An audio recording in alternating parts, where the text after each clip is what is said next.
आप लोगों में इतना हिम्मत था तो काहे ने मुगलों से लड़ लिए थे? आपका कौन राजा था जो मुगल से जाकर लड़ा था? सब तो डरपोक थे जी। आप लोग डर से जाकर के शादी कर देते थे अपनी बेटियों की, अपनी बहनों की। कोरोना काल जैसे वक्त में सबसे ज्यादा चंदा किसने दिया था? आपका अंबानी दिया था, अडानी दिया था, या किसी गुजराती फकीर ने दिया था? ये लोग बोलते हैं बेशरम जैसा मुसलमानों को घुसपैठिया। देश को बेच देने वाला गुजराती, देश के बैंकों से पैसा लेकर के मुजरा करवाने वाला गुजराती। वैसे जेएमएम ने एक ऐसे प्रत्याशी को टिकट दिया है जो अघोषित हारने के लिए ही दिया गया है। माने वो घोषणा कर चुका है कि हम हार जाएंगे, या फिर ये समझ लीजिए कि बीजेपी वालों से सेटिंग करके ये वाला टिकट समीर महांती को दिया गया है। मुसलमान बेचारा बेवकूफ है कि 2.5 लाख वोट उसको दे देगा, पूछेगा भी नहीं कि आपने पूछा था। हम लोग के बदरुद्दीन साहब से पूछा गया है, बाबर साहब से पूछा गया है, नहीं पूछा गया है। उनकी सरकार थी, उन्होंने कहा था कि देश की संपत्ति पर पहला अधिकार मुसलमानों का है। इसका मतलब ये संपत्ति इकट्ठी करके किसको बांटेंगे? जिनके ज्यादा बच्चे हैं उनको बांटेंगे, घुसपैठियों को बांटेंगे। क्या आपकी मेहनत की कमाई का पैसा घुसपैठियों को दिया जाएगा? आपको मंजूर है ये कांग्रेस का मैनिफेस्टो कह रहा है।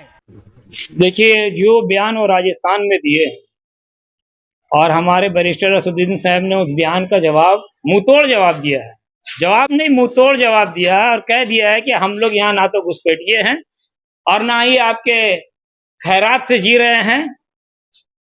और आप जो कपड़ा पहनते हैं ना, मोदी जी आप कपड़ा नहीं पहने थे। मुसलमानों ने जब चाइना से जंग हुआ था भारत का, उस वक्त जब आर्थिक स्थिति खराब हो गई तो हैदराबाद के ओस्मान मियां ने ही पैसा दिया था, 5 टन सोना दिया था, किसी गुजराती ने नहीं दिया था।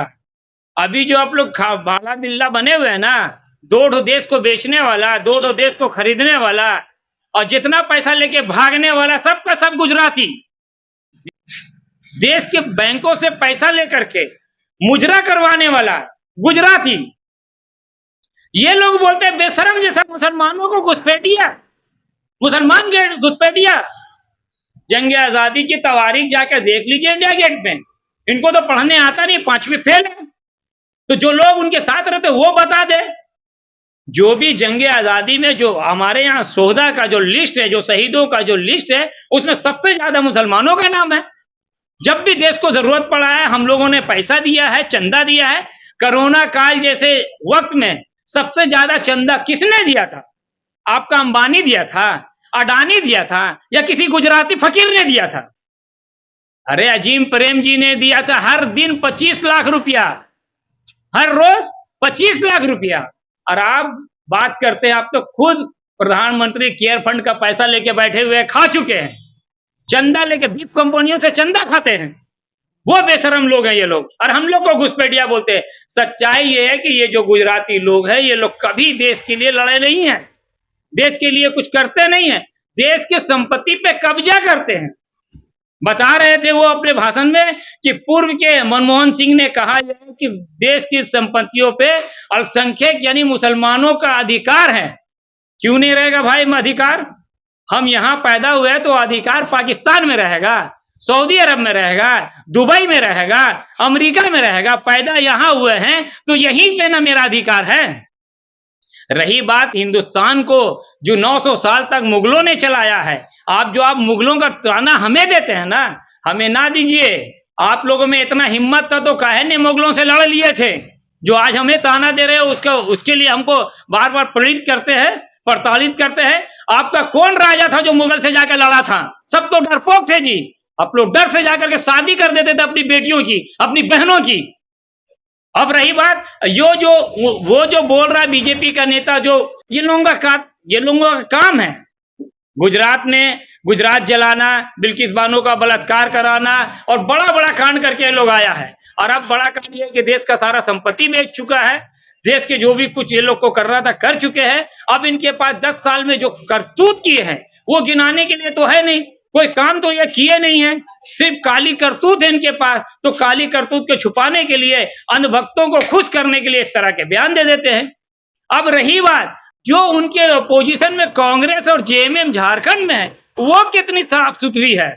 आपने देखा होगा जमशेदपुर लोकसभा का जो सीट है वो किसको दे दिया, कौन लड़का को दिया? क्या वो लड़का समीर महांती देखने से ऐसा नहीं लग रहा है कि वो अघोषित हारने के लिए दिया गया है? बीजेपी के प्रत्याशी विद्युत वरुण महतो के सेटिंग गेटिंग से ऐसे प्रत्याशी को लाया गया है कि वो इलेक्शन भी लड़े, हार भी जाए और काम अपना कर ले। ऐसे कांग्रेस के भी कई नेता हैं और कांग्रेस ने ऐसे कई लोगों को टिकट दिया है। वैसे जेएमएम ने एक ऐसे प्रत्याशी को टिकट दिया है जो अघोषित हारने के लिए ही दिया गया है। मैंने वो घोषणा कर चुका है कि हम हार जाएंगे, या फिर ये समझ लीजिए कि बीजेपी वालों से सेटिंग गेटिंग करके ये वाला टिकट समीर महांती को दिया गया है। समीर महांती से भी अच्छे अच्छे प्रत्याशी थे, क्यों नहीं दिया गया है? इसलिए कि ये जो पहले जो ये लोग नेता हैं, जो हमारे विद्युत वरुण महतो हैं बीजेपी का सांसद, वो समीर महांती के साथ अच्छे गुड लेंथ में रहते हैं। उसके बाद जो जेएमएम के 4 विधायक है, या उसमें से 3 ऐसे हैं जो वो विद्युत वरुण महतो का चेला है, शागिर्द है, तो वो अपने उस्ताद का कर्ज उतार रहा है। ऐसे आदमी को टिकट दे दिया है कि वो जानबूझ करके हार जाएगा, वहां जीत जाएगा। मुसलमान बेचारा बेवकूफ है कि 2.5 लाख वोट उसको दे देगा, पूछेगा भी नहीं कि आपने पूछा था। हम लोग के बदरुद्दीन साहब से पूछा गया है, बाबर साहब से पूछा गया है, नहीं पूछा गया है। बस 2.5 लाख वोट मुसलमानों को मजबूरी में दे देना है। और एक वो संभावना दिख रही है समीर महांती को खड़ा करके, ऐसा साबित किया है जेएमएम कि बीजेपी के सहयोगी पार्टी बनने का रोल अदा कर रही है, या ऐसा दिखा रही है कि ये बीजेपी का सपोर्ट कर रही है।